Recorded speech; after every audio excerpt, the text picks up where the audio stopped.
ఆదిత్య, ఆనంది పెళ్లి చేసుకొని ఇంటికి వస్తారు. ఇంటికి వచ్చిన తర్వాత ఆదిత్య వాళ్ళ నాన్న వాళ్ళ అమ్మకి వెళ్ళి హారతి ఇచ్చి ఇంట్లోకి ఇన్వైట్ చెయ్యి అని చెప్పుతాడు. అప్పుడు ఆదిత్య వాళ్ళ అమ్మ, నేను వాళ్ళని ఇన్వైట్ చెయ్యను, నాకు ఆనంది ఇష్టం లేదు, ఆనంది నేను అలో చేయను ఇంట్లోకి అని చెప్తుంది. అప్పుడు ఆదిత్య ఇలా అంటాడు, ఆనంది రాకపోతే నేను కూడా రాను, ఆనందితోనే నేను కూడా వెళ్ళిపోతాను అని చెప్తాడు.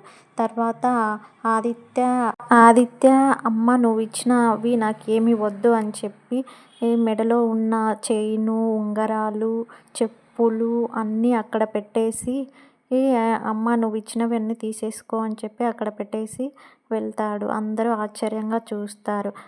జీవన చాలా సంతోషంగా ఉంటుంది అప్పుడు వాళ్ళు వెళ్ళిపోతున్నారని. ఆనంది చాలా బాధపడుతూ ఉంటుంది.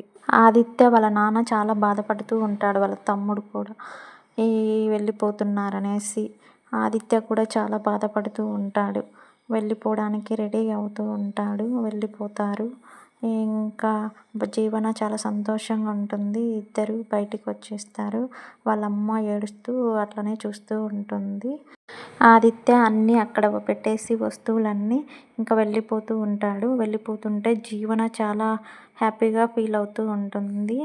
వాళ్ళ నాన్న మళ్ళీ చెప్తాడు, వాళ్ళని రానివ్వు ఇంట్లోకి అంటే ఆదిత్య వాళ్ళ అమ్మ నేను అలో చేయను ఆనంది వస్తే అని చెప్తుంది.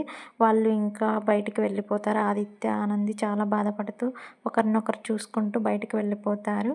బయటగా మనం బతికేద్దామని చెప్పేస్తారు. ఆదిత్య నీకు నేనున్నాను ఆనంది, భయపడకు అని చెప్తూ ఇద్దరికి ఒకరినొకరు చూసుకుంటూ వెళ్ళిపోతారు. ఎలా ఉంది ఎపిసోడ్ కామెంట్ చేయండి. ప్లీజ్ సబ్స్క్రైబ్ చేసుకోకపోతే సబ్స్క్రైబ్ చేసుకోండి. సబ్స్క్రైబ్ చేసుకున్నందుకు థ్యాంక్ యూ. లైక్ చేయండి, షేర్ చేయండి, కామెంట్ చేయండి, సబ్స్క్రైబ్ చేసుకోండి.